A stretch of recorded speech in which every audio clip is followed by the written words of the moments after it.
This is the doing of the Lord, and it is good, it is marvelous. Senye nyame ane waya fa. Da kasamre die. Kabua bi ana achiare. Na kasamre kenya ni se aropai ebi ba betena ha bobo tai. Na a condition ya fi fo mu ho. Na omu enjoy life. Nyame, and this is the doing of the Lord. And it is good, it is marvelous, and it is perfect. Anope yatra si yebedi kobo. There is a lot that is happening. Anope, afan baby no, bebre na rewo Kwame, bebre na jese. Ene enra yumre na binya video bi na me hwe Kwame. Na mera ho kakra fine. Na mibusa mo se enti da benda pa na enyema pa Ghana ya ba betena discussion e be ni say ya be factory we aba da a president ko ho ekokate sword ya be we na president ko ho ekokate kwa me say sa ya ma sa na eya na manage ba o no kwasem pa Kwame sa na ma sa so bi kwan akese of course. So bana o ka positive ones na. Ma okra to no kwasem. My emotions be amfa. Ma adwuma no so nya den. Dabi. Ma adwuma no nya den. Aha, but say o bana se de bia se ne ma nkoyi nko abo se. Fam emotionally kra na ma wa break. Na ma adwene no so asan I exhausted. The time where you are thinking about a lot wo your research but se ne ma no egu na kwam na de bia good news ah. Oh openi no say na serie wo nim kakra na niji wo nim kakra because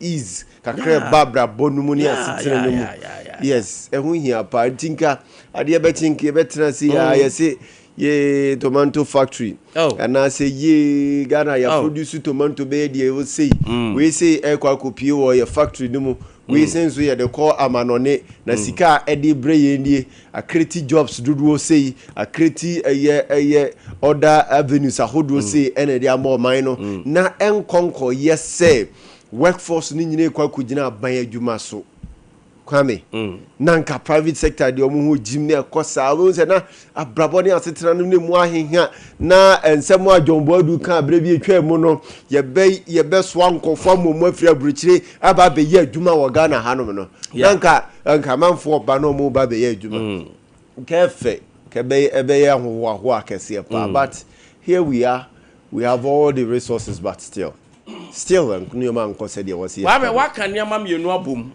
me de yeah one on tomatoes ntosu and a second one adwuma enche kra ana for ed research by say Ghana ha ohwe problems are higher pa majority no ejina unemployment. It's not new to us. It's not news. Yenim say unemployment rate no I was sure that. But I also ask myself say the situation ye beto no ya na den anya ye fa ho. Say be ya debia emeye problem but there will be a solution to some of these things. Ben twenty one amiko video circulate and then say the voice behind president Emma tomatoes and then onion what I call toast and Jenny ban and check around your car say otia your car say terrorists be attacking Ghanaians omunko digwa omunko fa niema aba Nitichu tomato saba interior minister crowd betu twa say enye asenka keke no hold on dem no kre now yansha video we answer there is a video the voice behind his belief said I had a president of tomatoes and then onion And I've been trying. It's like minimum so that so Burkina Faso so more border so it's getting difficult for us. Now, why me utie seba e koso na? Na just aside say terrorists for attack you no. Udru border ne so a ya cheche cars ni bi asi ho. Ye nyina ye nim tomato cars na e ba se de esitie. Akese pa. Na entos boxes no ya cheche ni bebre. Is the video ready? Na ya cheche bebre tomatoes ni bebre. So ode ya nhwe ni take. Those can go no. I so much. This are buying some pen me vakano. I load them. Those can watch just on.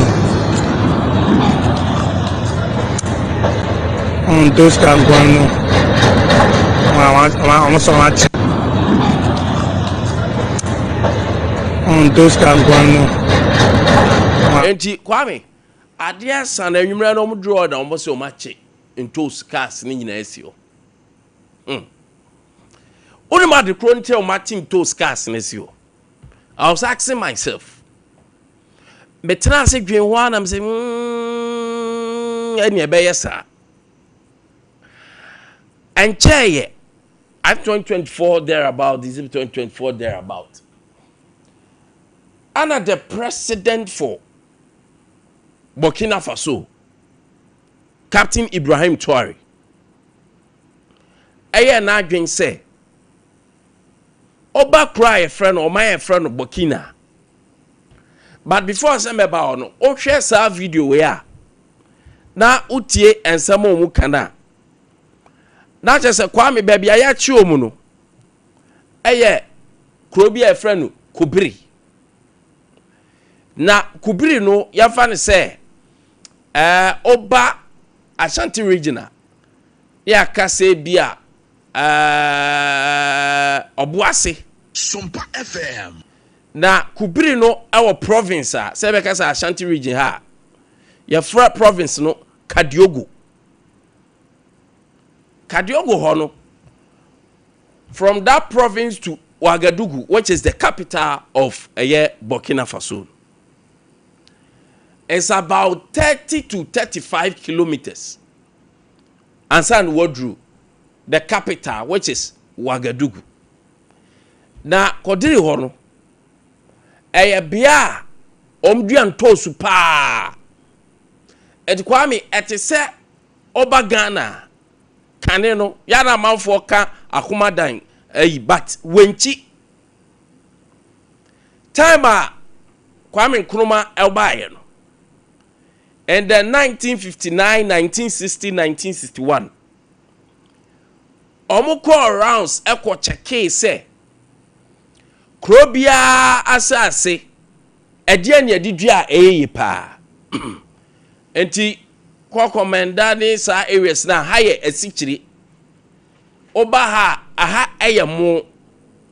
Oba ha sa anwea we de ye pa onim say beer bottles na ye produce no as say omu kra bebre even Gehok Ghana aban company no omu kra bottles every outside the country neighbor na it will interest you to know say sa anwea ye de ye sa bottles no dodo na Africana ye wo anwea ye de ye bottles entwa bebre na wo oman on say ne tomasity tomanje plastic ones no kane no tomana no omude chefun no omude sa yi anwa bi gum no yesu na eho pa na ahemafo ne funu yusu uduru krobo a omuta yusu pa Kwame ane kai me sa yes na apakoso me ho chese Nkrumah mo bai no mo ko bebia kwhwe nsase no de wodi dua anase sasase de de ya ebeyeye enti omuduru wenchi no because ene tomatoes mamemfa wenchi ano mo bie factory wo ho na factory no na mo fra no wenchi tomato because yetna me ko school Brony half, so I know me ko university. Honum ti kwatena sa area honi nyina we know there. I think the hot there you wanim sem you know that area yet di ho agro bebere. We know when chano pe ma menchi abrefa Sompa FM Shadrach the territory pa one Frimpong territory de opa. Enti that area no ado de ye say ye bebie factory for tomatoes. Cause that area ho gina na ya anwea ode ye ntosa yipa. Even the drew baby be develop ya ye ho say vegetable plant because we have vegetables so wa na enyini fe. Sa enclave vo nyina ba command mu nyina na oye sa tomatoes ni ye kan say atosode na udua na ye fe. Ti o mu si plant o. Kave mo wo plant na mo fanto so. I have pictures of it. Kwame, those years no 1960 1961. Na amanfo frinkran. Kumase eko wenchi any those areas eko pe adwumaye. Can I have the pictures? Eko pe adwumaye. Barbara. Eko pe adwumaye ewo sa areas ne enclave one. Enti enei say all this factory, I wanted you to see the picture. Say you understand what I'm saying. Kwame, look at the kind of factory. You be in 1960-61. In the wisdom of Nkrumah, they set up a factory. A bit my tomato puree. And you can say 10 tomatoes. I be process say amana ba marketer. Sompa FM Kwame, and say a 10 tomatoes are. Bebre no nya ni nyina ebi wo montina ye de color anahye. I've managed a company in a regional. They deal with sanyoma we intiminim. Meaning what goes on in some tomato piwi ne 18 jomuye no. Enti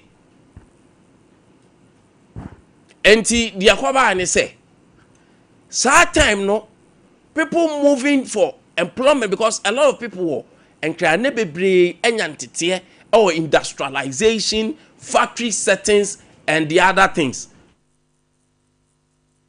And the people were migrating to look for jobs. But Kwame, and if you see the current state of Sa Wenchi factory here, now a produce number of tomatoes are processed. Now, for the current state of Wenchi tomato for video nitoso, Kwame, if you look at the facility here, almost see ya, and machines are ne go and processing. Now, she compound ne kakraka as a young term. The idea is say in the future, say even improvement your krana ba we can add up the capacity of the factory. The current state of a factory, tomato factory, or a picture now, or a whole full. I mean, it's not functioning. The last time I went there, they are rehearsing. A dining was full. I think was it 2025 that I was there. I think 2025 I'm call. So I was thinking, says hard timer. I bind that and I can say buy one factory, one down, one constituency, one factory. Is that not so? We were happy, say, Anyashi, you will see the revive of factories like Yen Sugar Factory, Yen Jute Factory, and then look at machines now. Baby, say the deplorable state e bia ba bedru enye. Kwame, and moving from Hano, the entire ma ene yenya nsunsuanso Burkina Faso a ye dwadifo akwa ka ho a omu ma cars no. If you have the picture of the cars, yes, someone show video so they've seen the picture of the cars. Kwame factory in baby akwa kodru. me busa mo say tomatoes ye na so plant ya na ye dua so ye free ni aba bedura now the entire Burkina for no ayo magin say omo magana ka bia emma omom kofa tos enye yanko a alatafo nyina kofifa bi Cote d'Ivoire for other countries bebre no kofifa bi bagana ye fa pa de to mayo magin so omo maka asene man say on say edrumre bi Ghana ye ka che say odu komenda ye kan say your sugar factory hodma on say the raw material sugarcane ahwede on be ka che say the factory is ready but the raw material na ye ahwede dey ban and no so mbetima process ya menya a larger quantity de be ye si chire. And to Kwame, if you don't have the raw material, it just said the factory cannot operate on its full capacity. And the DSC and say, Burkina Faso say, sa kubiri hono entos no mbefano. And one of the best tomatoes are omuoho. And to all my foreigners ebe fedi nyina.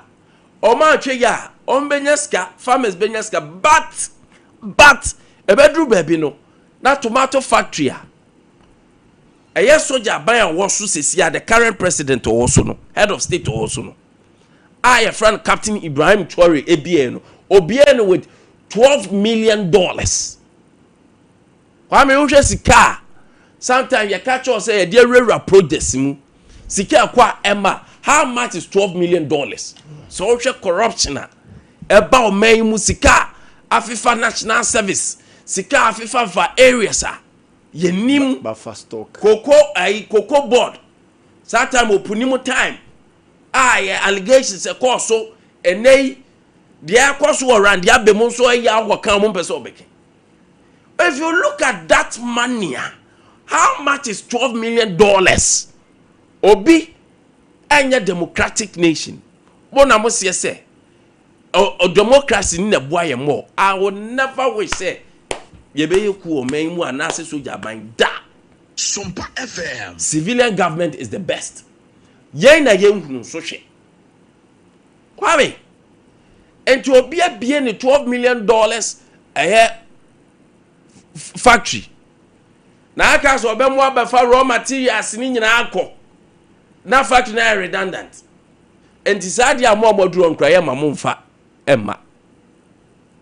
Until said they will feed the factory no right omba be diplomatic abeke can send and nyoma bi na enkoye e dia fefa so nya no kre me say until they feed their factory can no munsu ni factory and the Ghana ekọ ya na akofa aba say they are getting factory they are industrializing Burkina Faso it raw materials omun chomu wie ya they don't want to think about others because omun pe say enyama no beko at its raw state but the beko as a finished product.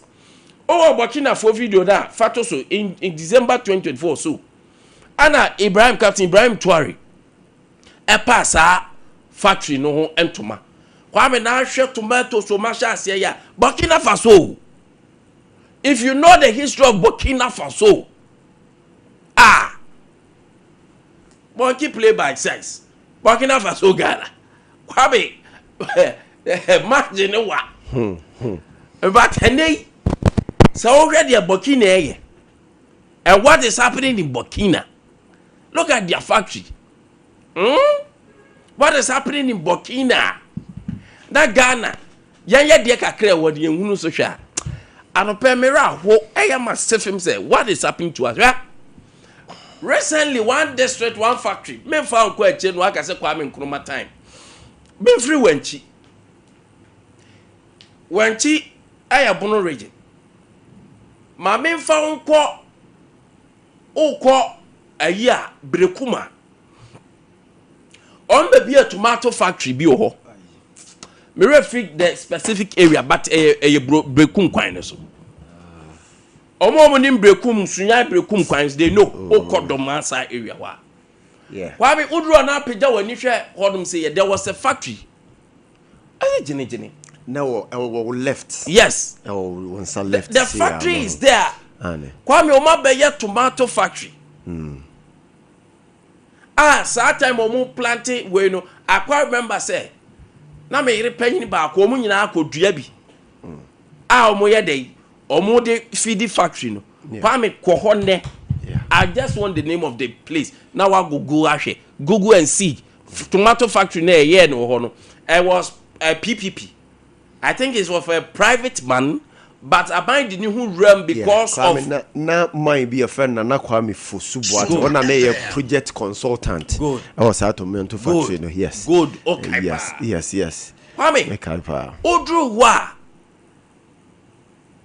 factory a edru baby no mu sisi ho billboard say bear tomatoes do you know say papa ne kwa ho den edru baby na omu ntiminti akuafo no omu supply ono akwaje asase yantem a omu duan toast no ento omu duan toast no dom de feed factory no because the capacity that the factory needs ade be feed the factory no brokum hayaw e be feed sa factory no they were not getting it. And what happens, they say, they have to close the factory. Why me? I was say me woman pa ne say. I was say me woman pa. E to be anabe. I was say pa penny pe bia no sukura. Say hunu e ko so. And it says time here your program be your friend no planting for food and jobs. I rather na nyankopon. And that planting for food and jobs, no. But me say, yes, and you know. So the relevant things are what's a yebiano, and you know na yebia. It was a good idea. Your son said that any bia nyamishrano. But a quite fast to implement it, no. It's just an no and yejuma. I talked to some of the coordinators I was planting for food and jobs. They were suggesting ways, sir, they are planting for food and jobs, sir. And ke bo mine. Edru baby, obe hunom obi di akwa akofo obi mattress ne girl mattress. Say omo twempena ni bi wo universities ne nkran omo di akwa fa ne nyoma moving from here to here. Na efuna daka, near the sisa, near the planting for food and jobs cars in the near no pickups. Meanwhile, no. Now you have a factory sitting at Brekum. Factory no, jinji o baby obakwaje as I say yantemwa. The need say ya be dua ntosu bebre near the feed factory. Self-sufficient in a way, the nkroma kan na wahin. Ghana nyam ya kira ye diaro ne ye ka. But ya nyina are finished products. Move from Asha, say overseas. Move from here to Swami. Roundabout. Don't go far. Shakwai no broni wa wunyoma kwaro mutong. Anyama nkwanya. Broni atena so ye yim from aguso ompe no de aba nya kwaje de ebeye. Appliances. Now crowd them wura hoy. Chance ya broni adidi ma won se baby adu no ahwe betima ma ne cancer enye. Na standard board for te ho, ne yi nyoma ne abeto aman. Abra Kwame say industrialize ye ho. Na yetimi ya niam saa niam na ye to na boden ye nto na boden biem ye beto na bofu. Adwene nya adwuma ni padua ne bre. It is so worrying. Say Osha oko sa kubiri hoyi. Na yes, I think we kra no ebra me nipa me feeling pa wudi. Eko hodom na o cho send your moon factory. Kwame oko a hodom style mu yo tomatoes na. Menim say Ibrahim Tuare Aban they will develop beyond that. Omo twetwa nsu akwan no atotum sei. Enti omo sa no mu di guso. The next stage ombekwane say they will have to mechanize it. Umbe use sprinklers. Sprinklers. Those days. Yeah, call secondary school. About 15, 16 years ago. uko otia na ya wo agric farms wo ho ya wo ba bia agric no eye poultry farm those who know knows eye poultry farm e wo ho sei ani ya wo ba bia yedua toast yedua carrot yedua lettuce ndia ho ne nyina ye hu se ne yedua saa ne ma we nyina in a modernized way saa ta mo makwa na kofi na so wa apply enei your agri schools bebre and so be ko board so nko ane atwere they don't even know said your tomatoes kra no ye seedlings ne sa de bend ye no they don't know abrahu se me wom no. And so people are studying agricultural science but it's in books e wo book mu horticulture general agric animal rearing ni nyina wanhwe ne baba crop husbandry wanhwe ne baba uwia ana akoda bi ka say na fisher ye dro yesu nyina say ne de ba be di dokono the lebu part of the fish the fin, the way, the the eye, the the scales, the ye wia dokono ne de ba be di because akwada na wie no transition no eye say enti obi aba ne country no say Bible junction no so ba bi o se eyifo ni di ya ese fiefo ni di ya empropro wa ne kura gu form no momo ye eyifo mu nya bi ni o Bible junction ho ba bi enti da Burkina Faso so mamu fa ma ye won sa asini bi wo ha abe planting for food and chop eka kwa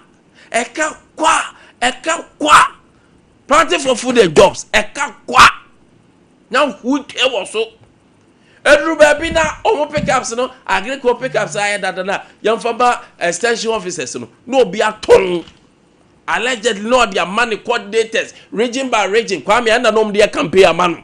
I'm telling you this hey I never be wa yam ja eye wakoma ja pa bonisem obi dreams inti okoto no ocean fofofo no the man coordinators make an wa wodim ho wa wotwi bibianso nim so I'm not lying da mo pushim so amebodin Sompa FM no the man coordinators na no mutitim no mo dey campaign man premise no meanwhile extension officer we school onya baby crowd because you next can aka extension officer na kwa moto baby crowd accessible betim dey pick up akoyi MP 300 bi akoyi me atonton amangofo do mu dedam awrade mu oya o mu oya enti say no wan hwe ya na nyame amoa na cars na medura edwadifo no rubber black no ombetum adaka no ombetum ebeba table so no kakra ne so a wa ha na omu so unza monto na say demand na high na omu boni no say ebe nyi nom di amamo last time mo hwe ade a obepiri hu ye you see ya ho abro too much yeah ho abro too much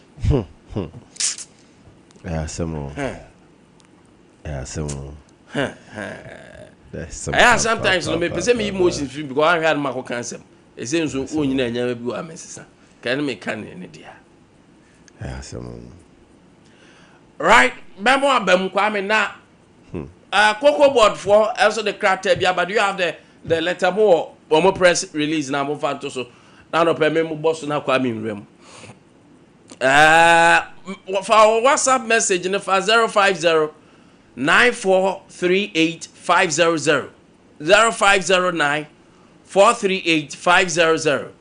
Now Facebook near Sompa 93.1 or comment it now wa share no one like it near kwa nim afro now Ghana Cocoa board for you na already ya Ghana a good year where is so a very actual article be Cocoa board must be scrapped if not if it cannot protect the very farmers it was created. Evans Aferi, I don't permit me reading it, but I'll get time and read through. Na medi hon komo. Evans Aferi actually very long one. Very long one on a cocoa board. Say a cocoa board must be scrapped if it cannot protect the very farmers it was created. In fact, many time I read me a very good article on what is happening. Now, yedi hon komo. Abia China na say you will see what to do. Kwame so cocoa board for cratenini. Ghana Cocoa Board date 16 February 2026. Oh wow, can't buy me now. Distance and it's not helping me. Okay, Kwame, Mame Yenram or say Cocoa Board management and senior staff pay cut.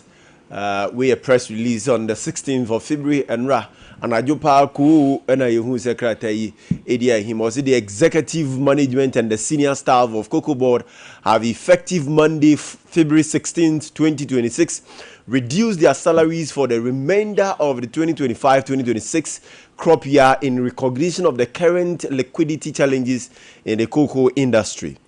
The executive management has taken a 20% cut, while the senior staff have taken a 10% reduction in their respective salaries. This decision and other cost-cutting measures in procurement and a staff rationalization exercise are aimed at reducing the overall expenditure of Cocoa Board and aligning cost with revenue. Issued by Chief Executive Kwame Nkwantabisa. Mamencha, you're a James or a sub coordinator or Ghana Education Service. Okay. In the Bruno region. Yeah, man, very hard working. Mr. James, I don't pay very good morning to you. Yeah. That Kwame Cocoa Board for say almost market you are so bad. Almost senior staff for not your market. Senior staff what is so 20%. And management, executive management at 20%. Now senior staff also at 10%. And respective to the alcohol cost and say you almost market you so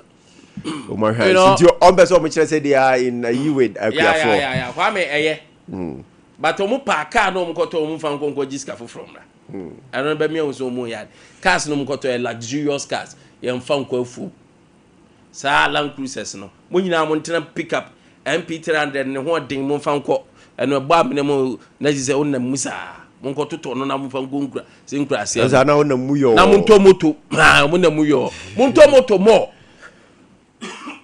apiafo no moto no mu yuso mo nto mo na mo fan ko farms nim ba mo fan kwanya nim achi ko to pick up ba ko fa kwanya matum ko as e di agro kroma. Now it is good. Right there I must say e jane hyewa afa wo bo say yes there's difference between what public chairs so ni say what media chairs so so it's a good thing. Media me fa woni di obi abeka but mo me ho mo base salary. Because on paper, you bet me say matters. You who be the who? Hey, who be the who? Every baby, on paper, you bet who say maximum salary so, but in reality, you who he. I matters on allowances the brain na who nim for so, especially CEO Diano on trabe bremu. On trabe bremu allowance on trabe bremu. Me the oya there, ya tell you say the oya ne, and this is good. It shows leadership. It shows maturity.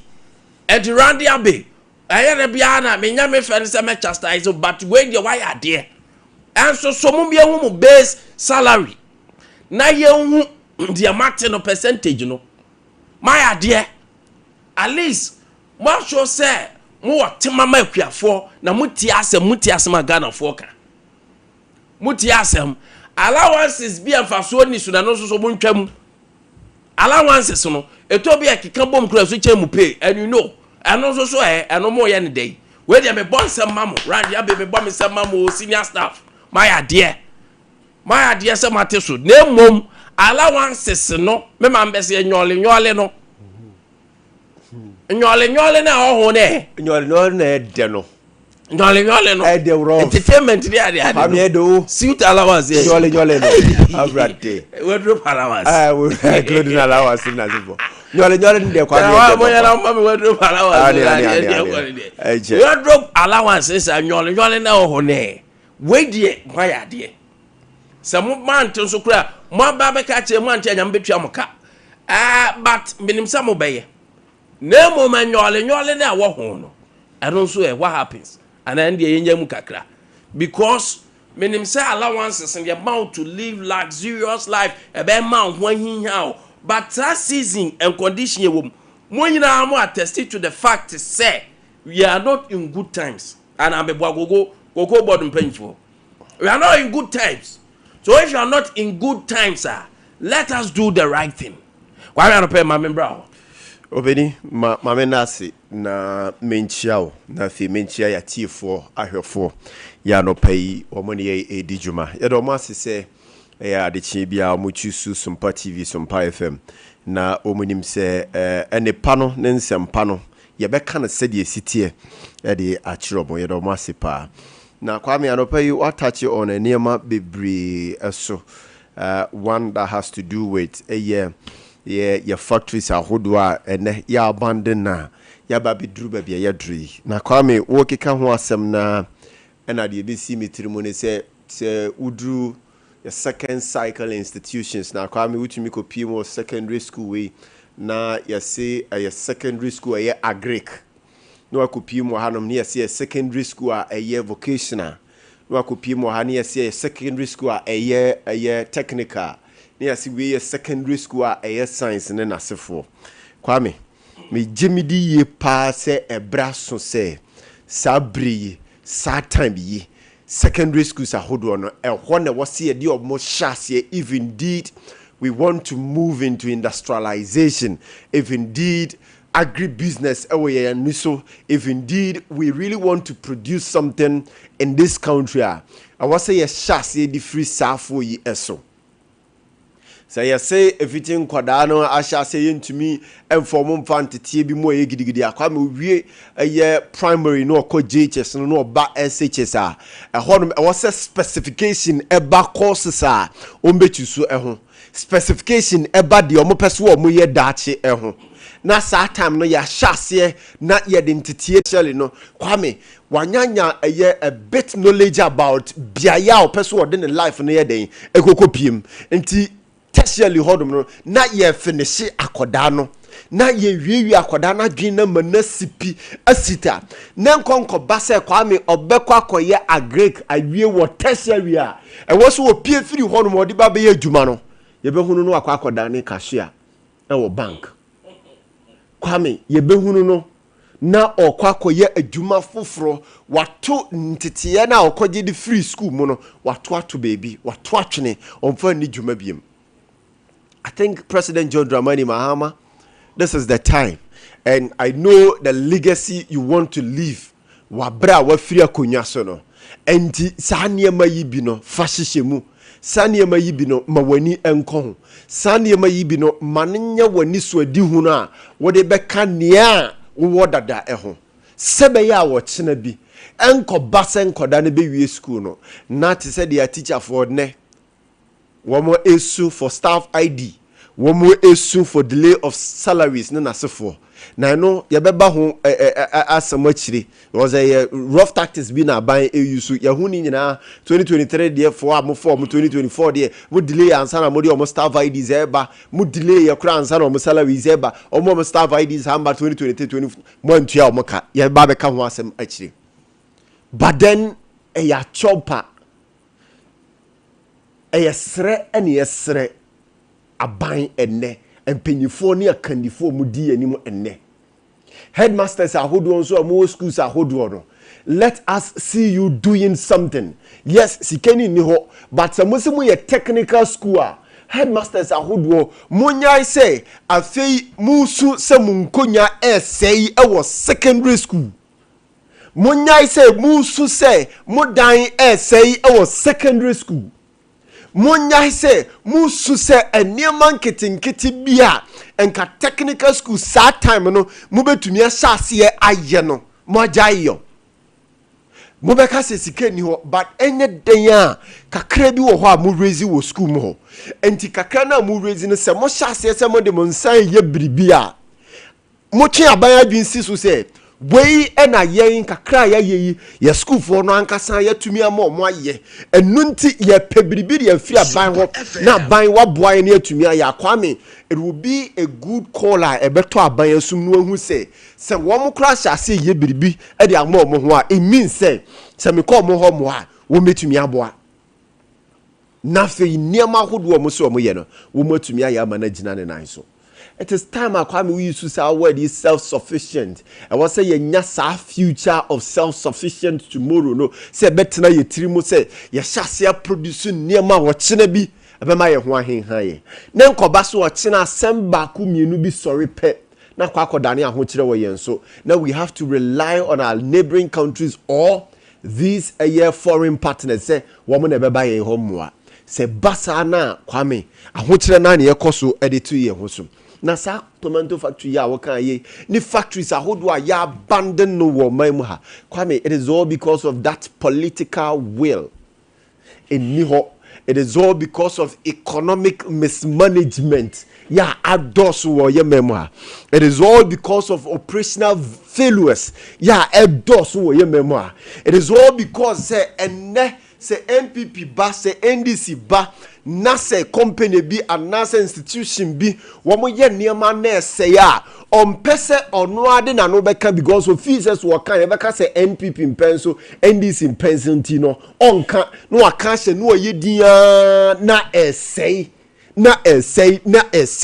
afi obeko opposition no na ye ba be shift blames no e dia amanfo. The political will to prosecute Krofua omudi oman no enya no e wo se ye digina ne nanso ye pa ne hyemu kena enti say ye under NDC administration NPP administration and are planting for food and jobs ye di ba ye nhwe say wo mo omudi anim no so omo ye na se failures bi ba ye be prosecute sankofo yi. Planting for food and jobs, Kwame, now it was a very good initiative, very more minor.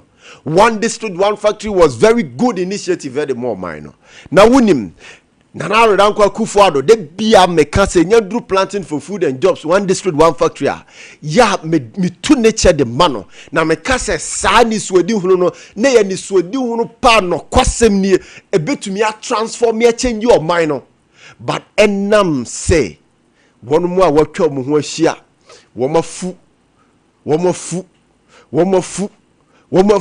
ne omonko mo peseme nkominyanti ena ne afininsi planting for food and jobs nke yade anka Kwame ebesha one district one factory kenama na tumi agina because a district na eba ye be here this a locally produced a farm input near the Aqua district numuna a factory no so I then to me at transform sani mai amana ba be before planting for food and jobs because in no air doors no ye di bi air co factory ye benya bi adi ye nya bi di nso a obehu say planting for food and export planting for job and export na no nso ahyase na edi ahim.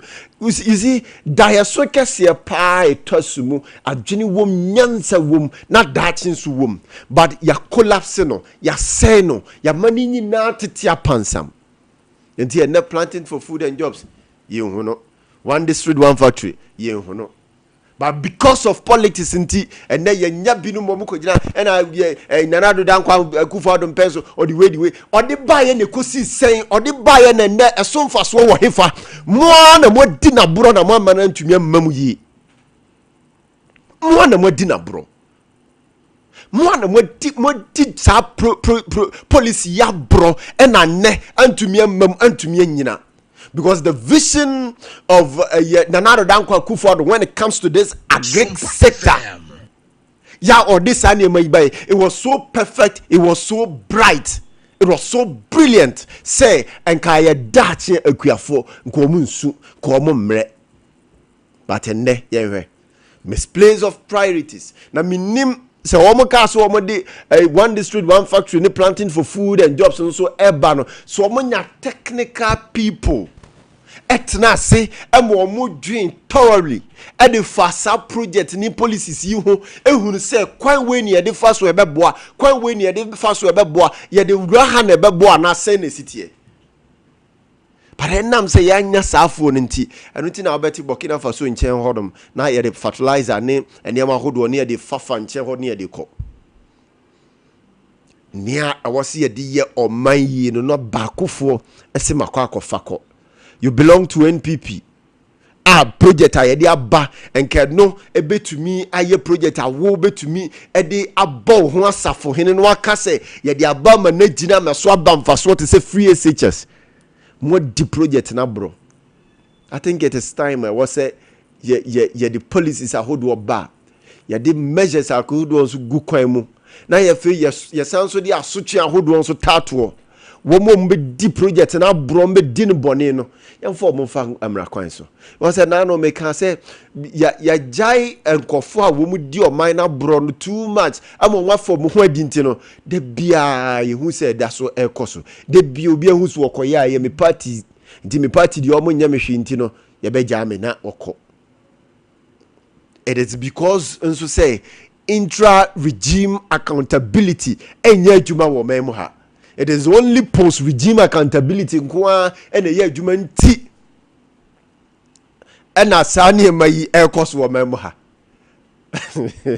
enu nti na sane mai ekos wo memu ha senka intra-regime accountability ye adwuma te se na nado dankwa kufuado nimpenso a or the one district one factory buy or the planting for food and jobs e buy na sebe nipa binumu a wo madwin sua efa kwati kwan so ebo man no crop no ewi asa ne mayi ewi musika ewi mu project any materials ahodo ewu mu no enka ye diomo ko emra nanim ena mra no eni omu di ya NPP fo be hunu se enye political witch hunting, NDC fo be hunu se enye political witch hunting, Ghana fo nyina be hunu se eye nanado na prosecute ono ane nkofo a wo mu di ni policies ahodo de ba ya bro enunti ye nkonkofo defense bia mfa free ba bia enye politics na hrebasam na kwakote asan.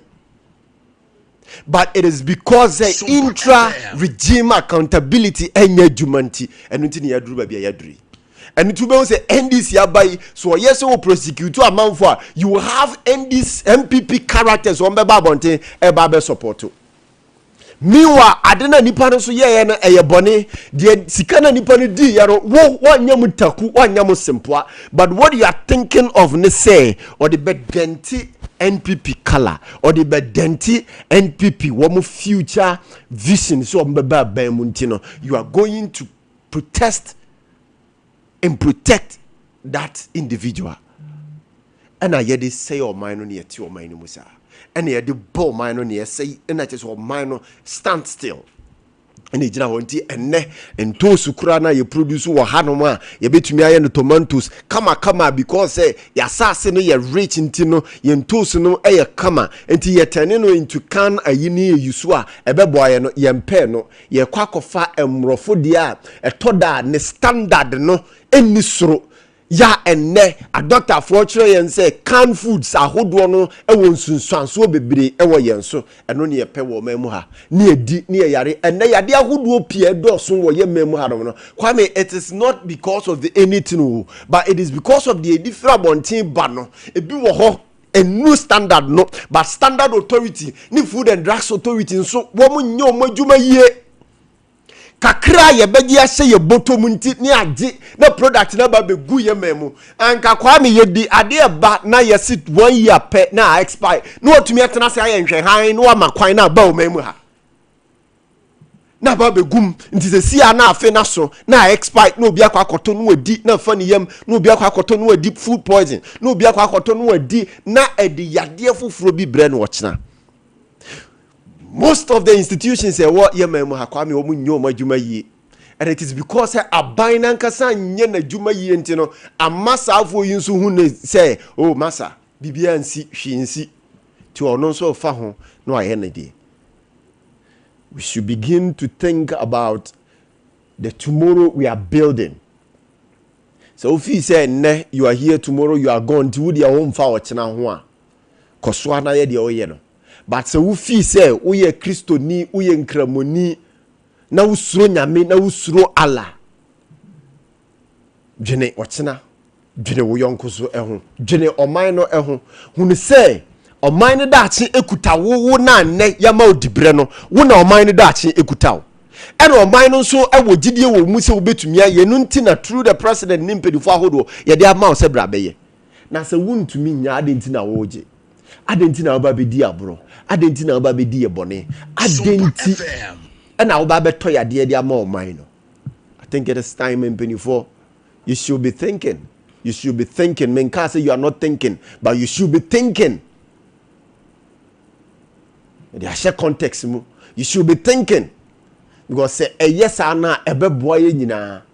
A yes ana ade akye Kwame ye me kwan left and right. Because your factories are who do Kwame ya abandon wo memu ha. And me Bobby so de kira Kwame na wutie say enka ene in existence and e boy yen e produce nyoma ka ye mre nanso pese menkominya nti ene glass manufacturing corporation I work about so Gehok Fabric Products Company and can be produce cocoa sacks in for so Tema Food Complex Corporation so Akosomo Textiles Limited and then ye pemrofon tad ye chain bibia me wan so ye hadom so de enso no efe ehyewa wutumi say yes kama wenchi tomato factory ya Kwame Waboze e de be mpa na enka oman mu ha pa Nyankopon san nya ye biem e de be na Nyankopon on san nya ye biem. But here we are opening here we are Opening, here we are. Okay. And I hear bread. Here we are. And I da near quine near Kahwasemsa. You say bread bebam near for your grandsama hoodroom. Nah, me kind messages are Abba. Sharif Agumbede, good morning. All right, wave free. Ajiwudin Nana Jomo Nkransa. Honorable Eric Opoku attempt to justify reduction in the prices by claiming that farmers are better off because cement prices have reduced is a complete mismatch. Cement is not a farmer's daily necessity. It is not what he buys every week to survive. What are the essentials? Electricity tariffs, water bills, transport fares, school fees for their children in the universities, and the rising cost of food, commodities. All these have gone up significantly. At the same time, cocoa prices have been reduced. The single decision has weakened the farmers' purchasing power in a market where the cost of living continues to rise astronomically. How can a farmer be better off when his income is cut back but his expenses keep increasing? The NDC must stop this irritating and insensitive defense and render an unqualified apology to Ghanaian cocoa farmers. Daniel Coleman from Kenya, number 2, Jericho. President Mahama must stop blame game and pay cocoa farmers. Greetings to Honorable Howard Kumsin, the incoming National Women's Organizer for MPP. And this is from Teacher Constitution. We want to say the NDC should know we won't shut up about the cocoa price cut. Bring back the old price, Nanado left, and add enough to make it 6,500 like you promised to win power. We fell for it. Now we are calling you out. The farmers deserve better. We will hold you accountable in 2028. Greetings to Honorable Mavis Nkansa Buadu, Chairman Odeno Kwaku Apia, and Lawyer Justin Kodria Frimpong. And then you have this one, teacher Kojo Tepa and Yinasusu. When I hear these communicators claim that the reduction in cocoa prices is due to the drop in international prices, it seems they perceive all Ghanaians as NDC supporters. Now they acknowledge the impact of international prices. When we attributed the decrease in fuel prices to the fall in international prices, they insisted it was due to John Mahama. But with respect to the cocoa international price, it is not John Mahama who should be blamed. Your hypocrisy is disgusting and disdainful. Greetings to my boss, Raphael Safo Patrick, the next Ashanti Regional Organizer in Waiting, Honorable Eric Nana Prempe, MP for Ahafo Ano North and Chairman Odeneho Kwaku Apia Koka. Masa Wood Kumase Bantama. This is not the first time cocoa price has gone down. It happened at former President Kufuor's and former President Kufuor's era. But they were able to subsidize it. The NDC used cocoa to score cheap political points. Now you are in power. And want to pay them less than what you promised. The lies have started exposing them. Hashtag Baumia Beba 2028. Regards to Honorable Sampai, National First Chairman, hopeful. Na mini win so in free honum. And terms so na faming commenim message back when de mekanya please please, is it true that the CEO of Cocoa Board take more salary than the president who employs him, and if so why? From Asante Mankranso Odiama Asante Andrew, I think that's your name. And the Cocoa Board on Kwao. CEO so Musika so president big Danny. Many people die. Okay, good morning, Mr. Host. Cocoa farmers understood what is going on with the price because MPP don't have any message. That is why they continue doing that. Julius Agahoa Obuasi Tutuka Anaudi way a free eba and so elho anopay. Maminra Jom na femi ma onyamapa ento anopay and so ewo honum. We say okay, my free messages will be back. Kingdom Herbal Capsules and in the bitters anopay omo ana fro. Kingdom Herbal Capsules any bitters. Kingdom Herbal Center na ko fe nu pay aba. Kingdom Herbal Center say anopay person boost immune system. Sompa FM. Vetiasi. Also boost immune system now. Kingdom Garlic Capsules and any bitters. And to say hodom na say stress and about so person release stressor. Kingdom Herbal Center for Kingdom Garlic Capsules and bitters na make come for the amount. Anopay anxiety, arthritis. Honam to two krabisa na feel anxiety titi. Hypertension, stroke, heart disease, feel cholesterol, cholesterol, and crack. Uya Kingdom Garlic Capsules and the bitters. So that Kingdom Ginseng Power Capsules, di market in the moon, oya bema now sexual weakness, mukwenye fe, waste, mental stress, and the akika hono. Mr. Anopay, opeso unya energy, uya Kingdom Ginseng Power Capsules and the bebo. So the man almighty tremendous capsules. Almighty tremendous capsule ne boas yes ya infie hodom sa enso so ana esiesie hodom na a 2 STIs baba so ya de bia ase white o de pua etu ni nyina ase e de amount afa o menses ni besi so na calculation na anko bitiu enso e wo hodom aropai bomadian na pick number no na afa ani omuni nkomo na nkomo ni sisi so besi 0597 298 855 0597 298 855 and our face 0559 761 144 0559 761 144.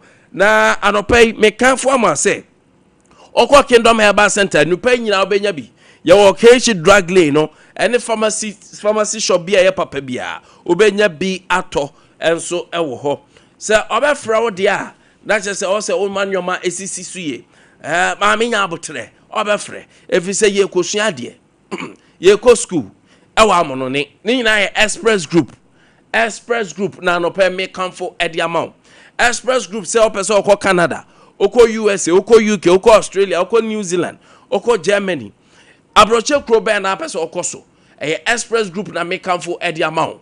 Express group say bra. Say efa addition na person ko sua wa abroche. Adwuma na person okoye. Scholarship nonsense. Some person just school abenya scholarship mu a. Express group na no pay make am for Eddie amount. Sa enso ana ope say onya admission. Eno so mu assist kama. Visa assistant oba ombeboa said the visa kwan befa so question and answers. Send your posters no justice. Then you don't bet you.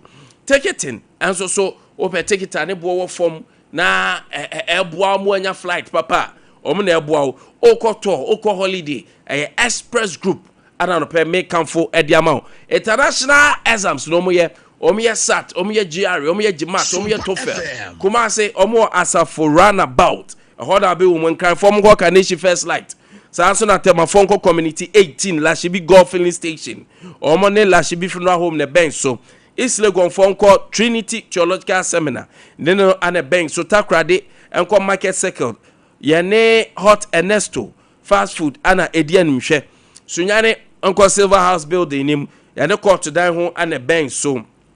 Tamale Teaching Hospital. Sansana a year baby so oh baby PM our court to die home.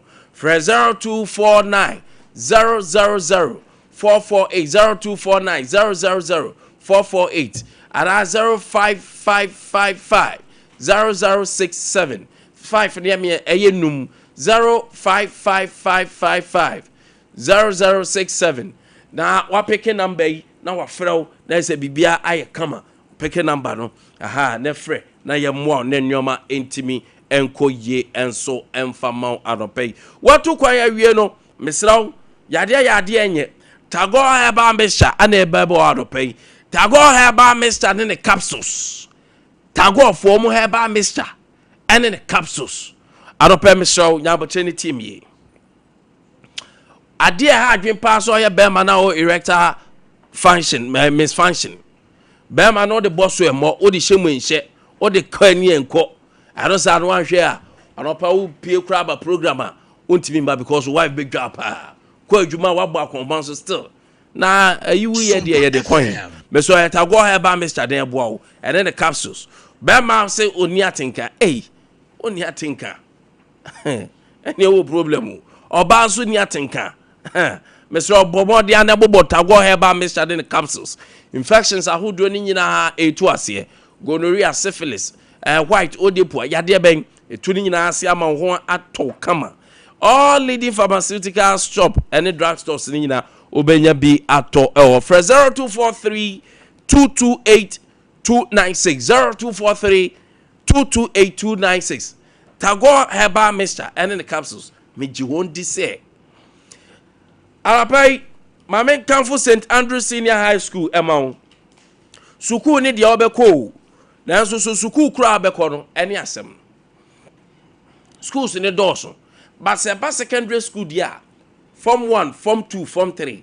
is St. Andrew Senior High School can any believe that government school kwan na eboa that be say school papa ba e hwe wa ma ho ato St. Andrew Senior High School class there the class form 3 form 3 no special admission course ogo hwe exam samfa F9 hwenim okra there the asterisk at all yes won so hwe na ama just won say my bebre why for be kwa basa mommy don't worry for Obaniko St. Andrew Senior High School form 3 no school no wo what me say moko kra anko ye na exams me so obomade afa no ye campus ne dorso tu fra ba bia be oni amako ye wa asimfo su ye o mankesi ye odunkwa onofin ye wo safisa asanwe so ye oni wadubiase there then say boarding facility papa bi se wo rather mu outim say yes je boarding house bi a ye din so peti ansa na nkora na apra we tas be bia compound campus be bia e kama 0244 69 11 0244 69 11 and 020 789 1004 020 789 1004 then St. Andrew Senior High School paying for any enkomo arapai say ya dro dia na Roman father no edro no Roman father na edro no ko edro bia academ Roman father edro that no pay me come for the amount Father Martin's Herbals Mixture Father Martin's herbal mixture eno ana no pay se stroke na achew titiriti ana echew enya nanse titiriti eye dangerous kope Father Martin's herbal mixture Roman Father na duro no edra eye divine nyame nsa wom enhaban a esisi so edro no ma aseche se miracles ensenkyere ne yade a wako a enkro de nyabotre bobo nyabotre empre ho se odom ya ba akwa wawie nyabotre bobo yade ne te se den wachina nyame nsa wom ti ebeko anopai pressure ene yade a unya Roman Father na duro na atenete ho honam ye oboho waye boho honam tutu waye mre besra unya Roman Father na duro no kope Father Martin say ba Mr. Ibi anopai yamma nyankopon akwanya no wo de mane mbra invite him to your life wa bra wo to Roman Father na duro na bon say yes adropa ewo baby anopai bomadian from 0247 919 122 0247 919 122 and 0552 668517 a Roman Father no edro ana me kamfo edi amount na no me na wa am go hwe video bi a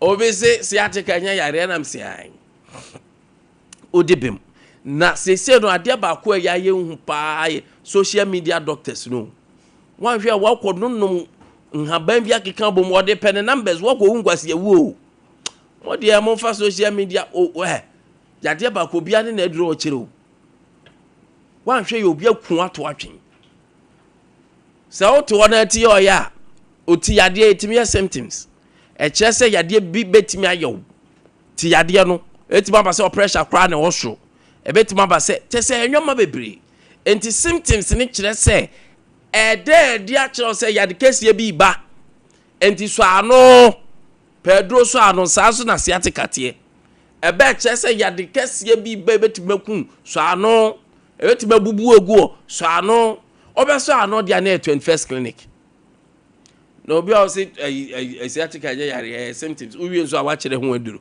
mesraw the expert ana ebuawo kromado bi ante sciatica wona wonim ko nyade omu edi ekon anim 21st clinic anopamu say yade bia nanso ye catch us sciatica ne de 21st clinic anopai yade believe in a lot of process yade ye healing ye wo physiotherapist awa ben awo massage ye wo mfidi a calculating nerves no aye ho adwuma sanse ye wo abibidra eno so obobo na nyame adom asa yare jese sciatica de oba nyame adom security credit me e kire say we dansa ye de acheyen eye 21st clinic kumase fo nko ahwa overseas Sompa FM Sompa TV na osro no mo fom ye be afa radio obo asenso Council Quarters Court Junction Accra Dome Market Sunyane Regional Hospital say teaching hospital Nkransa GN Bank dada no mokwa mbe hu mu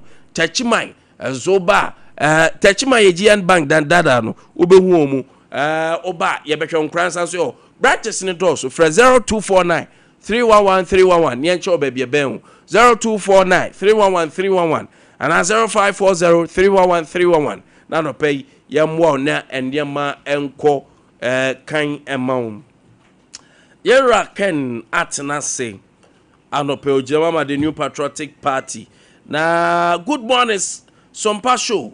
Please listen to me. Matia Minia. Tell MPP part Nana and Baulaya that they nothing to Ghanaians again. Okay, Ghanaians no good government like NDC, especially JDM all the way. Greetings to all NDC members in Ghana or Obuasi, especially our chairman one, honorable brother Nana Kwesi, still maintain from Mr. Paul Hallo, aka Abom. Hey, Chama Abom. Hey, dear, Obrofi, dear. Nasem Kito. I pay. I have watched Nasi. Ye near Kobo. Coco 17 ko idia. Yes, you guzua. Chia wapim se gafwe di beji. Eh, the story back where by can kakra be as ya funu de ko Debbie ya be twinya ko be kuafo ro mbenya be bia page na kuafo berebre mo de munim tra. Gold Board announces the temporary suspension of selected gold buying license application.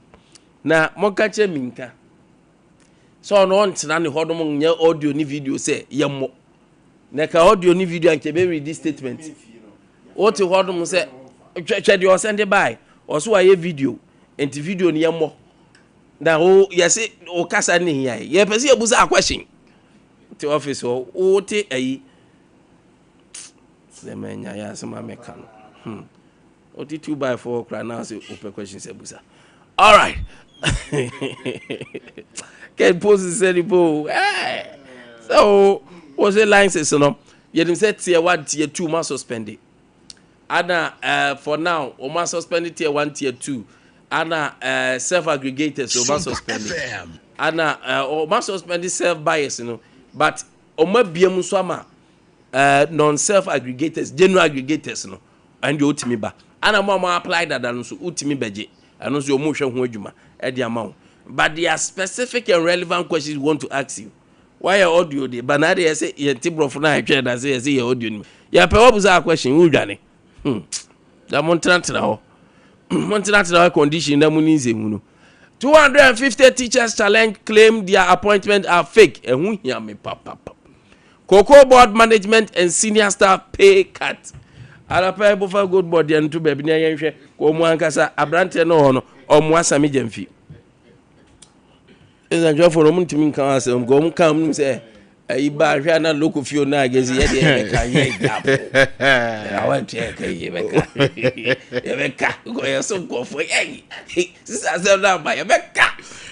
No pressa Obinyom was say Nkwantabisa the assemblable if you had am go for a good cocoa hun sense where ye me na oye me kai pa na me monitor na onim me send o document bi your home na ye me pay your description na hwe sa or some tier 1 tier 2 yeah na me send o document bi from our page back one o may issue invoice o de peruse na hwe say ye catch from say NDC aban e scammer Nkwantabisa obi nim say ebia ye boa na nka me hu ye say wo so wa suspend ya de a nka wo ko website and say page okra na eni kwan say e open ma apply for licenses for tier 1 tier 2 na nam the document na send anope ye anope me dia sendo enti obie kwan na ye rema ye be rem ma sheda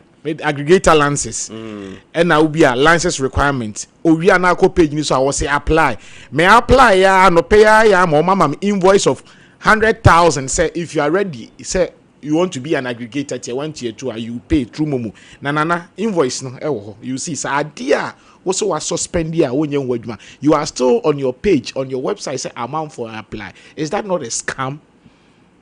It's on their Gold Board.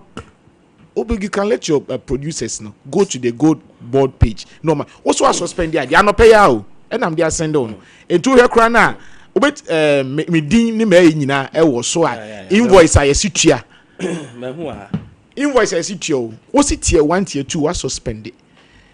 So what are you telling us? Simple. Did you catch us a bank line?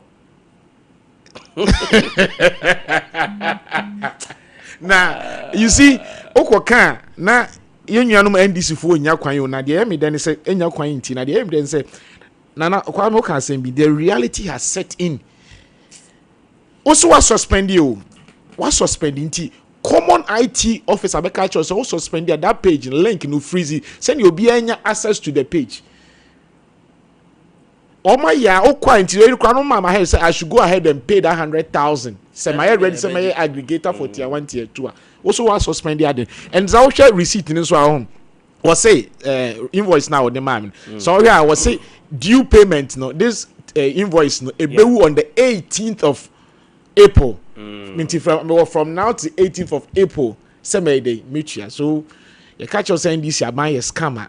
Okay, last it could be say self aggregator dey do mo twem Also tier 1 tier 2 statement from the bank. Yeah, tier 1 tier 2 is part. Yeah. Yes, it is tier 1 tier 2 no now if you want to be an aggregator. What the last one gold board invoice from the send them. And you don't apply as a tier 1 or tier 2. Tier 1.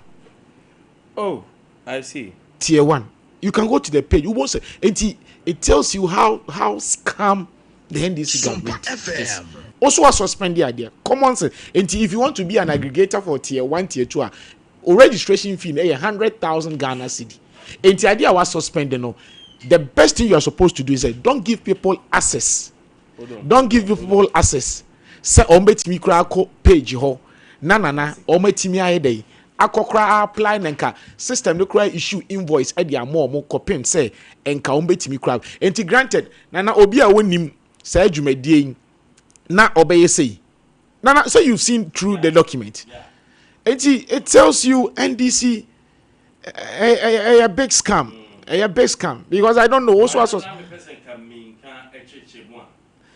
know whether it's running or what. And that's how NDC is. And Nana, you be ransom him. The gold board in some no. Nina say BOG Bank of Ghana say nya idea on be finance on because unkoto gold krano akoboka. Ene mode ehonsem na ene ja ehonsem bebre nti minim say we bie kwan na ye nhya ase aja nti gold in sem dey anopema ye nhya ase na ye ni nkomonti ye be hya ase free ahanum na Ken what set the ball rolling there? I think say in remo go. Okay, nana me da say rem dey ne ma me fa enchia sonko ma me constituency menchia north delegate etu ahina si ahina ye no mu di dwuma ma osunu kokuruku amanyuku da bia me kan me say achia emui esi abebo nyina ye nyina ye kan ho abom na NDC intro na da de beji amamu efri yewura MPP nsememra ye ne me ekoso no ye besa ba na afi nso no mamenchia Yesu fifo especially ma usu anana so ope wasempa wa follow watch Yesu fifo eyeku Mr. Bango ma usu a omodos but ko boni sisi dia sembeba but mama usu e dia on the utie opa nti me pem no me frɛ na ya kuhye wa nim say asemi agro na Yesu fifo dia nana me da say ye rema na manuku gold bond sem no ho never in the history of Ghana say obi aton gold aboka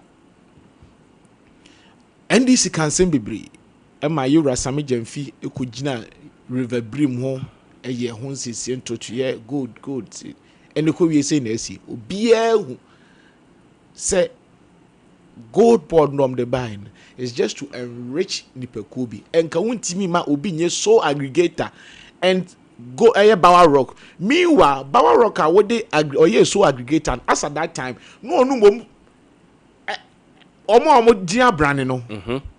Omo mom say no makra any Bower Rock. And again they see but politics, election has consequences. And the ujema Bower Rock so on to good na mo beto na hunsa he deja. And the car e bedroom cranom say come by ema ye nyina ye hu say IMF report in the by na che say ya boka susuru etuomo for mantie Ghana fo nyina hu the reality no has set in enti na ye ka gold hu nsem a me NDC aminim NDC no they are just bunch of scammers seriously because an open am dey inside document ma wo kire say wo say wa suspend lances that is tier 1 tier 2 ni self aggregator no one enti in common sense no people should not have access to the portal. A bit me go ahead to apply. Oko web na can apply crossing freezy. And you can say take you to the next page. But funny enough, Oko omu page na that person apply yes aggregator tier 1 tier 2. And offer process ni mu nyina e bi anopen am dia sendo. And offer process ni nyina ma ko duru ba bia obetua sika ama ya jew na afi ya follow with the process no. Na ye chiri kokwa yi ni ma. Also was suspend there then. Why should people go ahead, give people opportunity to go ahead and apply? It tells you NDC go nonsense nana.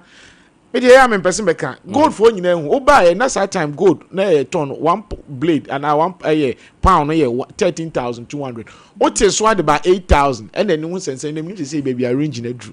The enuanu gold for mom here small scale for your catch o menti. But they said you catch them say NDC are buying a scam. And we, the Quayers first knew the gold jano. You PMMC, and what is the state of PMMC? Or my begun on the gold board, I show. Now, a benu, Omokai is our time. Na MPP, and when you are near why in so many. So here, Nanado Casa, I'll put my presidency on the line. And you may what do I say? All the mining sectors in Ilusuye. That was why Nanado was saying, I'll put his presidency on the line. And then, now we know the mining sectors. What is happening? A DNAC, insecurity, Abdodo Abba. As a result of these gold issues. And I tell you, who gold board no, who go to gold for Asanko mines, who go to gold for AGO, who go to gold for gold that you more Sunyan Kwansi or my Kwan. You can't. Simply you get it from this so-called into bracket small scale miners. Then small scale miner, I mean, you hear him say, you gather them and say, dear friend Galam saying. So what is the fate of NDC? Into God as some nana, Ghana ni biya they say Jom former cracker say Kobe Cran, Tom Boka, Nako Tongo Boka, 2028 men here. Into God as some day, yeah, me can't me room. Na me sangura me and match a chair for. I bet it's not my uncle, Mate. My uncle, so okay, tuning in our booms and idea. I don't say one here na akwako fa Martin na ye crack but ye no so free hon anopay Dennis Akowa and so can Ashanti communication team NDC Dennis marching boko there good nyame adom nkwane ahoden wo edo ade ase ma menchia one producers na menchia the Ashanti regional chairman. Means Papa Lunim, Ashanti regional chairman, Ira chairman for there for NDC. Oh, how can I sit in this big chair? Chairman Nanakwesi, you'll be on Pekasa now. So, Jumane, the only papa, doing a friend of Dudu Bribi, a home brassy, and you boo, and all this some NDC near Santa Maya Hasi. And America Queen be a Mechia Papa no name Bonabasso because in Numa all year, any party for our so or boa in various aspects of their life. Sebi enye panyi bia na eden yes sir panyi bi wo kwa wo friend on fa wo test na wo financial chairman na kwesi de wan kasa wan friend kro no akasa timi fro say okura mi hu wacho na we enche na ye na brefi nti papa e obi obre no ho ase a wo boa NDC wa santimantem na why na adwo so obesa aba ni bi nti no his retention there is a must it is the person e maintain the momentum my NDC yenya wa santimantem na ye party ne koso ye akonoma mrante na mabunu mabawa ene obi a gitum se de ne near me corner dia and a young consumer chairman and Aquasi.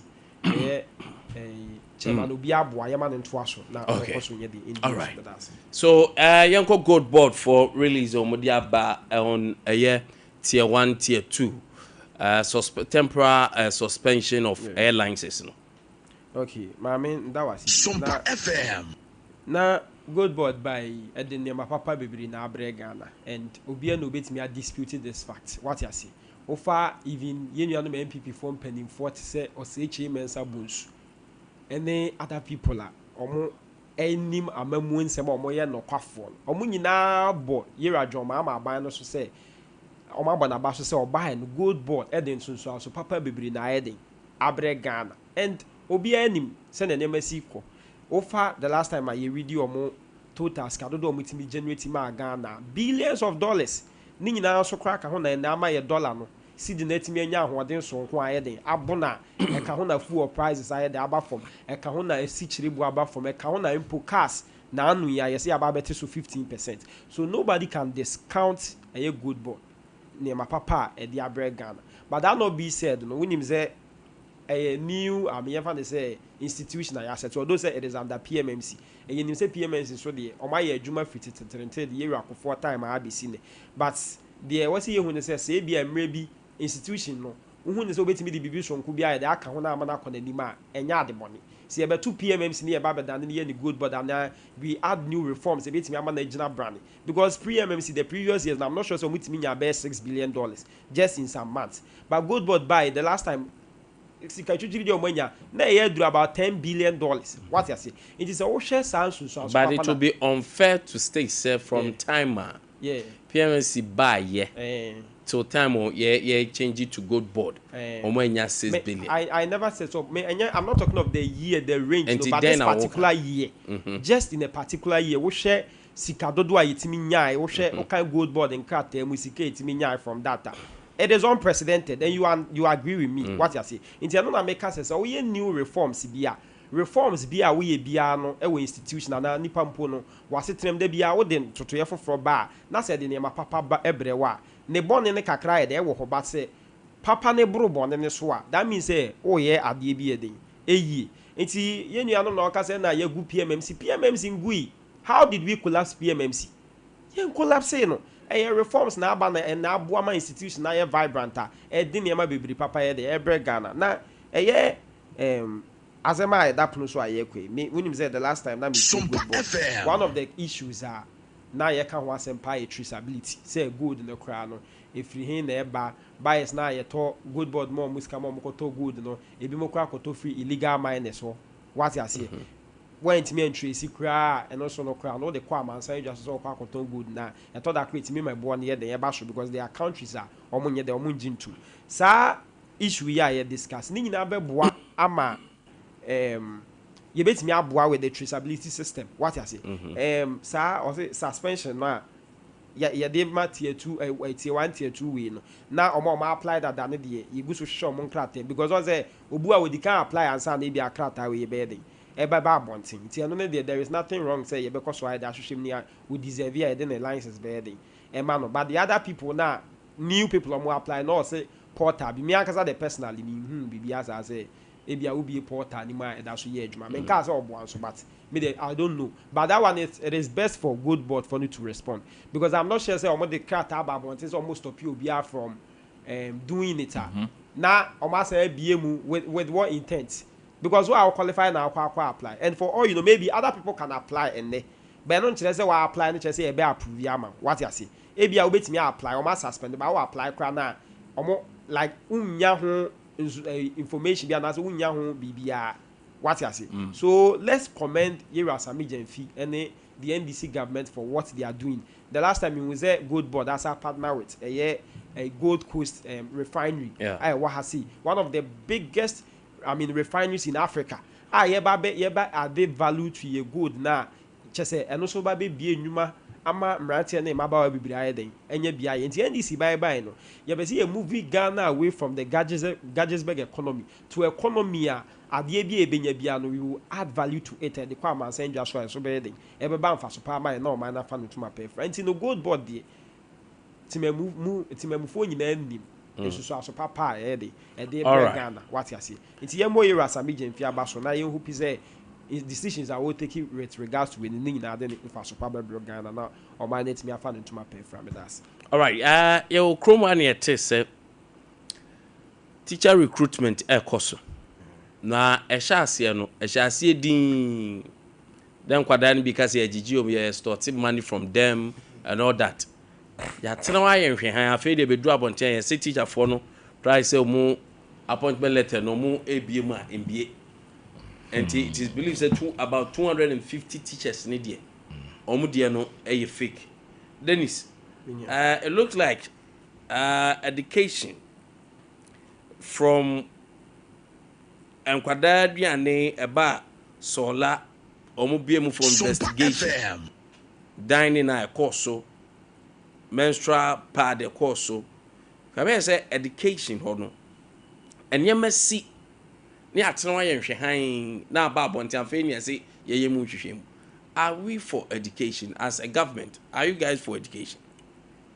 Mini ama mensa anda wasibi se ubisa se NDC aban we are concerned about education obi anim fiti tetrente de besi ne ye nyuma sonko ayaye de yaye when it comes to the education sector and Yera the late Professor Evans Fifi Atamos there be no can say be so no the teacher for the head na koma so what you say ye ban so ye obosha hodo aye shema teacher for ne ban so no the education sector na nkasa no ne yaye for the past years so ye den e wo ho so okay ya emra na ye ba no say ye nua no MP before say ye kra ba ye betwa free SHS na MDC de wuntimi nye the NGO mundi ye ban so ye ntwa free SHS ni mu free SHS in Chemo, the idea I say kwan say you secure the biggest funding in the history of free SHS. Sika kese pa and the diama free senior high school. What you say?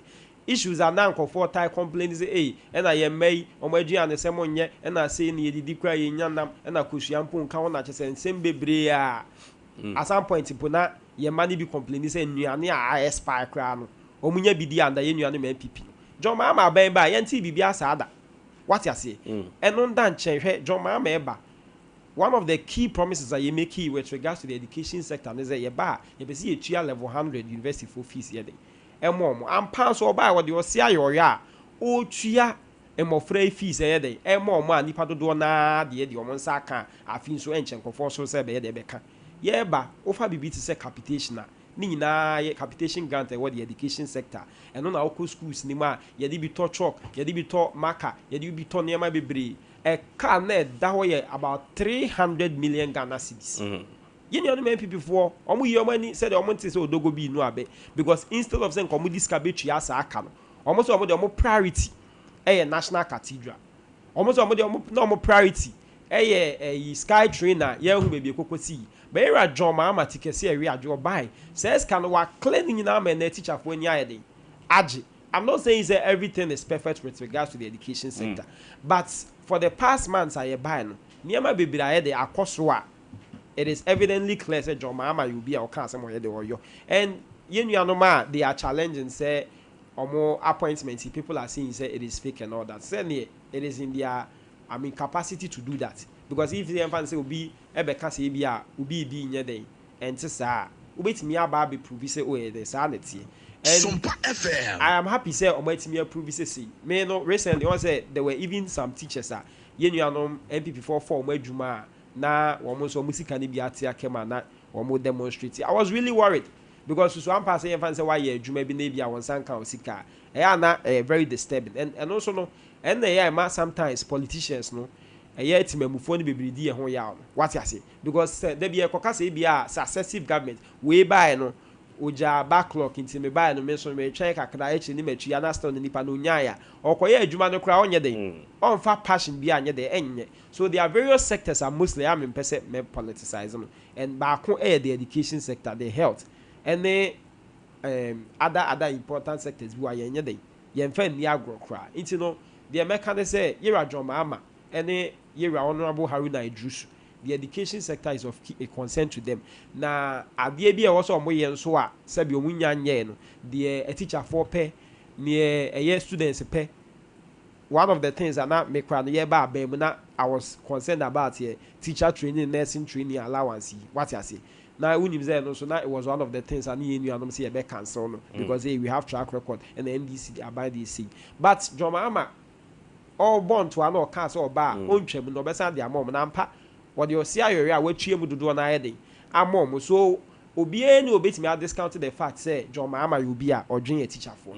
Obian obey me, I discounted the fact, say, John Mama, you be or join the education sector. When you say Bibia Kema, I am pleading with the government, say, Miakazama by and say, near was a teacher for Tom.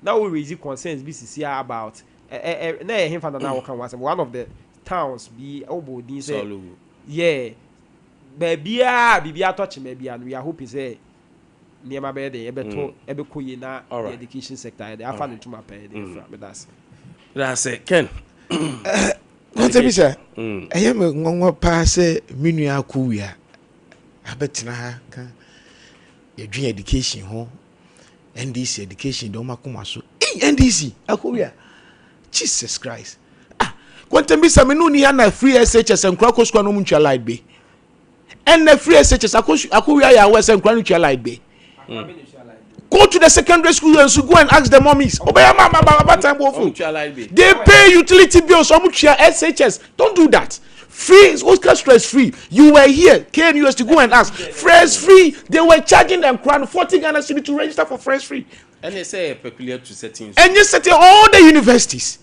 don't yet because school fees they now first now catch I go for so obema school fees even the tuition fee na utia school fees akoria matumu say don't come and sit here and downplay the intelligence of the ordinary Ghanaian. We are sagana for bufu already don't be well food that you're not able to pay cocoa farmers you are here today telling say SHS utia MPP time yes we had problem in postings unti kromwa Akowia baby a wotie ni apeja akra so nko Pualugu day. What be that?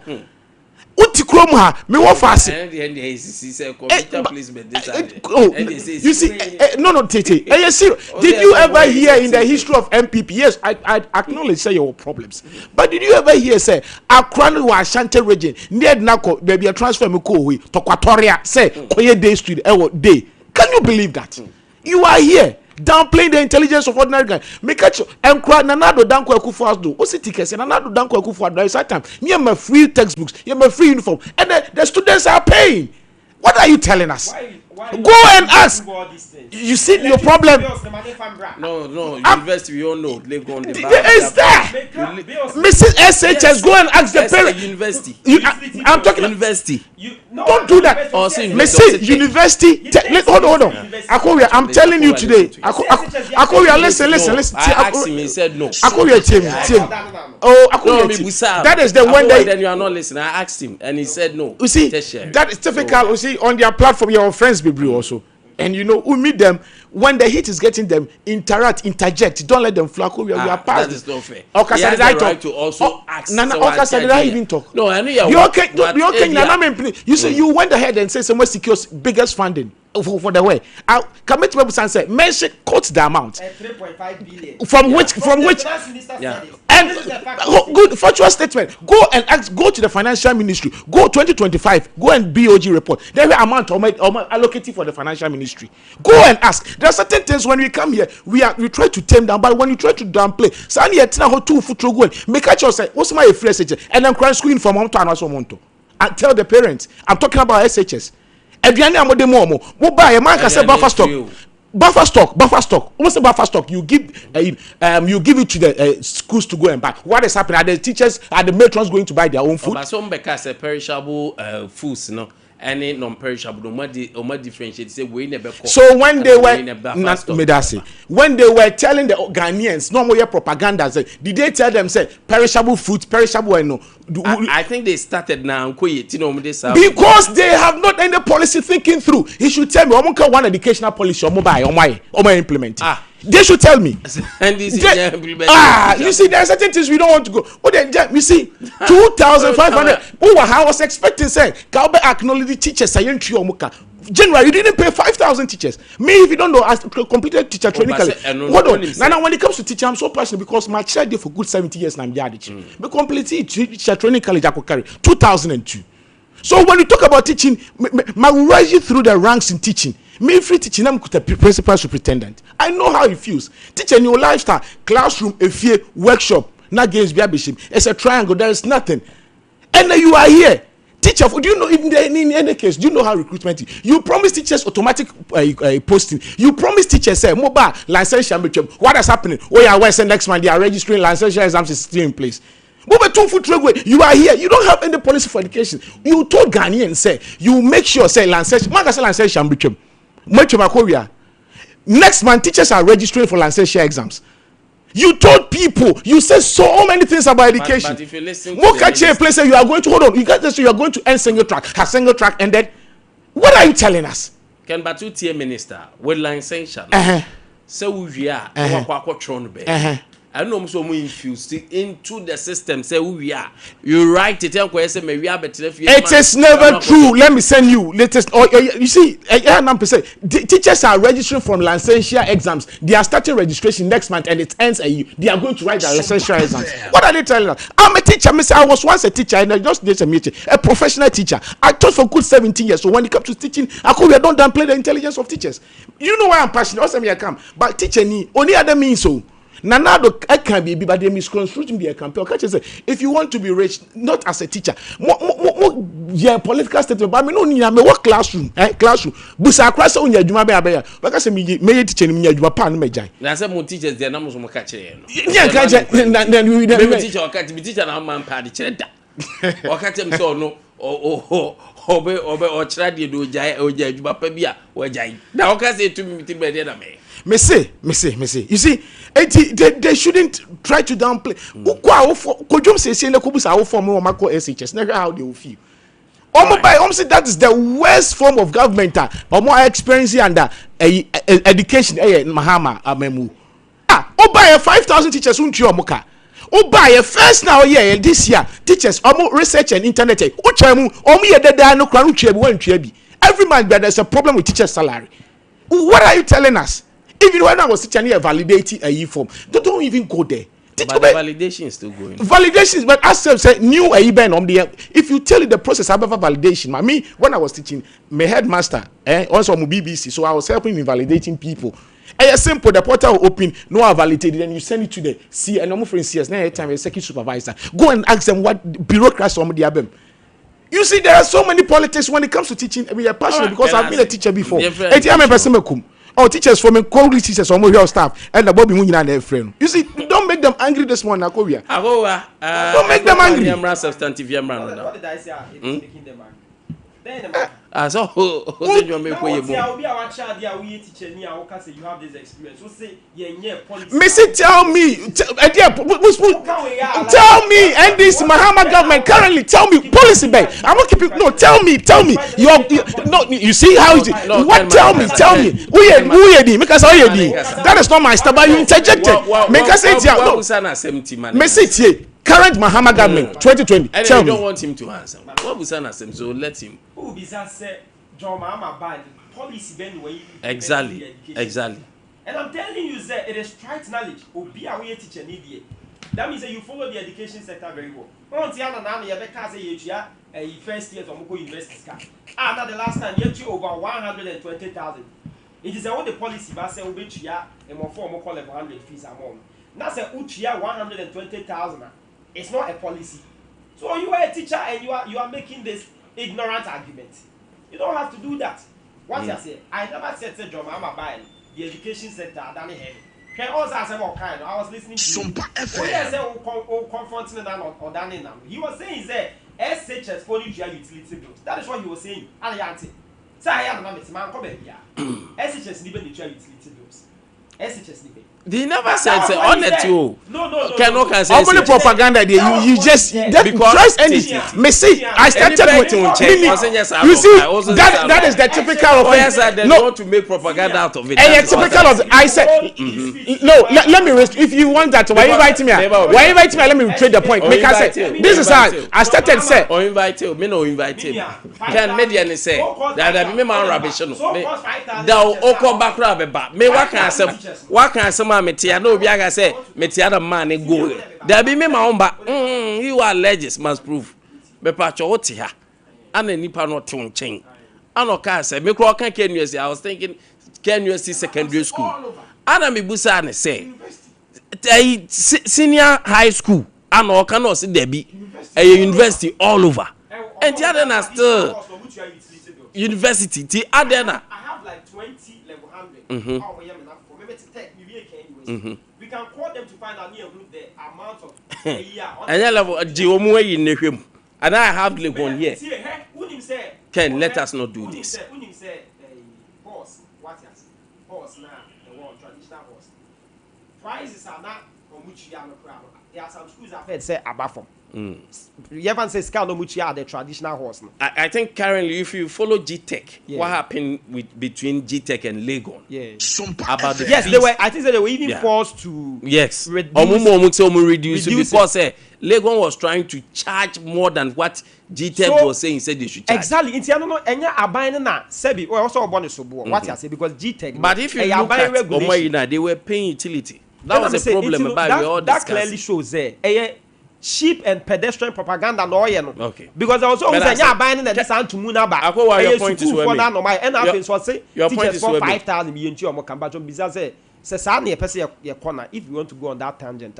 Sa teacher for now can why the form Edjuma, my Edjuma, and I'm saying I'm the mom. What I'm paying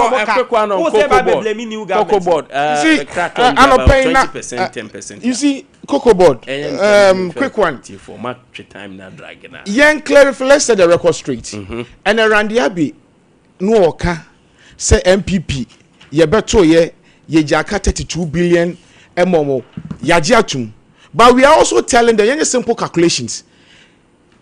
Ye will be a friend legacy debt. MPP. Ebe in 2017 yemuso say ekasai na NDC eja ho NDC ja 19 billion Ghana cedi as debt. Ni empese be 2017 when we came to power. 18 free mo 32 a till 19 free 32 why the ene so a legacy debt basa. And again around here I'm saying we were not able to produce beans of 300,000, which is a palpable force, a palpable lie. And this in 2017, NDC were not able to produce 193,000 tons. I'm here rollover. There are certain things, and the cocoa bed. Now I'm so passionate. Propaganda not also. You read Dubai cocoa sector. You see who government transition here to us. There are certain things you keep quiet and you do it. But Dubai, you make it as if say 32 million Ghana cedi now. What's your better? You know, MPP time. Meanwhile, what can say a rollover also time. As at year free office. Ye beto o see 32 billion. Sika say na beto ye. O beto $1.8 billion cocoa board profits. What did you do? And you are failing to tell Ghanaians. And anyway, let me tell you, where issue letter say senior staff for. Now I'm giving you the range. Obi salary don't me fan to you. The salary range of senior staffs it ranges from 9,000 to 12,000. It is obedient 9,000 at to 20%. Is it not 900? What have you done? Obiji 12,000 now tier year. It say so they should not. The only no it's something a soon. Pay the cocoa farmers. You told them point blank say you are going to increase the price of cocoa from 3,001 and now you within you and you go 6,000. And then what you see what they are trying to do? What they are trying to tell us say where market price na the problem na ba sir. Nanado there Bahama there where market price na mumenye Mahama fault. Pay the cocoa farmers. What did they say? Pay them. That book torrents new and also. Pay what is due to them. Nasa propaganda no munyai. Cocoa board they are very important. I don't know I'm here more time to explain, but back and forth now also. The issue is that that be on that be antisa that be also farmers no you say about 4 the end them go pass say farmers no the end that pass wa issue into more the end na person address. But once still now there has been Minia that the entire American said there has been new developments concerning cocoa board issue. The entire American said Minia yeah more John Dramani Mahamani NDC abana baso and yera Randy Abi me bona baso say cocoa board they take his decision now on person or market yaso just to show to cocoa equiafone say we are in this together with them. What you say? So him the funny thing na emra MPP time now no catch say we should tighten our belts na omani maiden. That time na era former president the Kufuor offer luxurious and extravagant private jets no. But on say we dey ahoyin buy na ahokyere buy no. Yera Randy Abi and na adwuma for match say omofa kokwa akuafo no. Na me no say na no ya cabinet here and there were about 12 pillars be omo suggest say. Na emu ba ako a e ka ho no eno ne say cost cutting and operational restructuring within cocoa board. Eno na and the point also has to be made. Say, Minia, yes, say in quantum podie, and ya the papa, there be no correct, obedim kunim da. Minia didn't na make us, and now na pay menam rates, na making kind and crate, Muniama Equaswa, Ewiasi. City 4 crowd report. Minia, when him say issues about cocoa prices about for ma, ye case cocoa for yes, remo, and ye rajoma, ma buying on ni 3 more day. Name Momokwa man saying Joshua, a bonus what yaba form. After so ye currency na na see seed no, asenya ho de so nku binti ni nyina aka ho na ama ebo na ida aba from na ye nuanom say ebo minua we ye and na no pay ya say falling global prices leave Ivorian cocoa unsold, farmers unpaid. Minua share what meba it is all in relation to all in relation to the topic. What you say nature say cocoa bo na eswati wa man say jaso no. And then you know MPP for one I'm say you know Cote d'Ivoire for maintaining your old price of 3,600, which is fair. But the funny thing is 3,600 no major.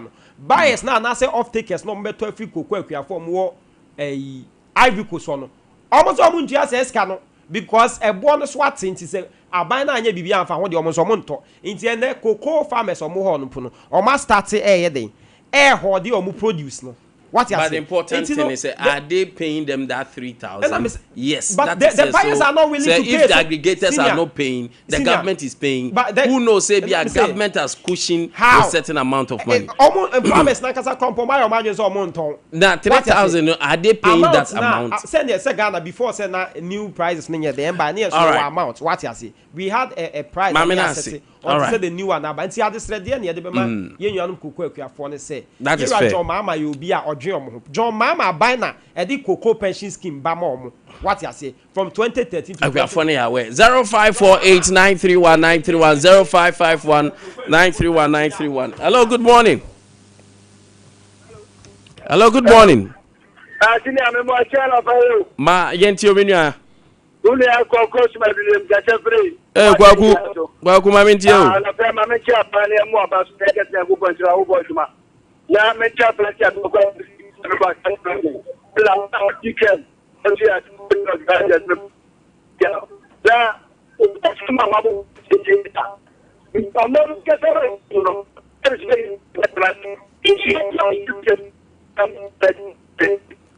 Kwaku line nya kra.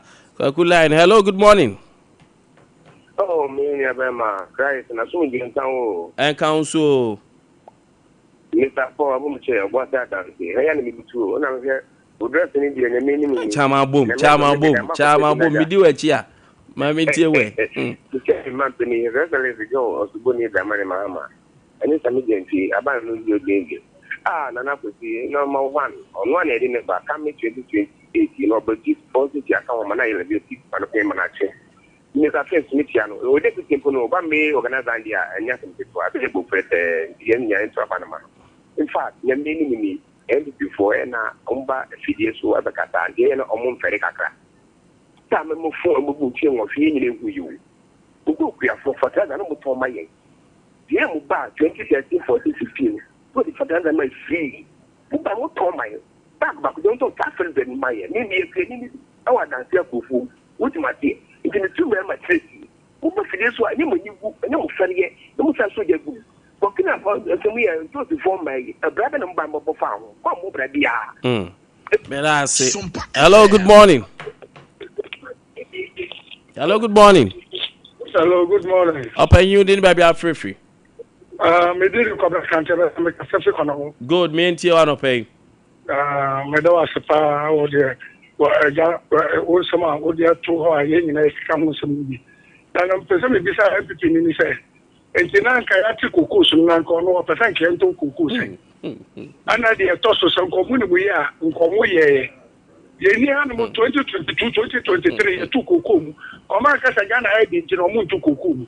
And no more a one somebody. She said, you're tossing me to one by the same.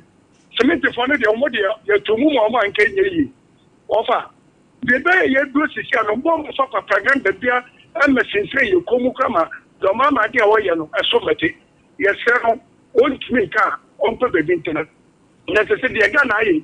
Or no, I just again for Katakasa. Or Monakataka, almost I say thank you. Jaffet, or message in a 2 personal to make me read it.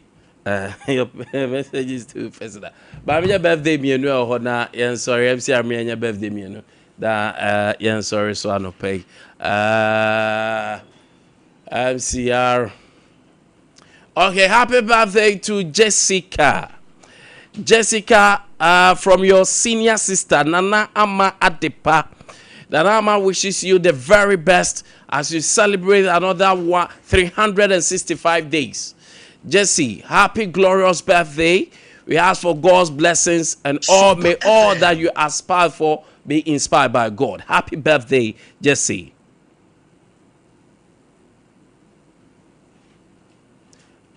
Happy birthday to Sarah Osu, a fashion designer at Mankranso.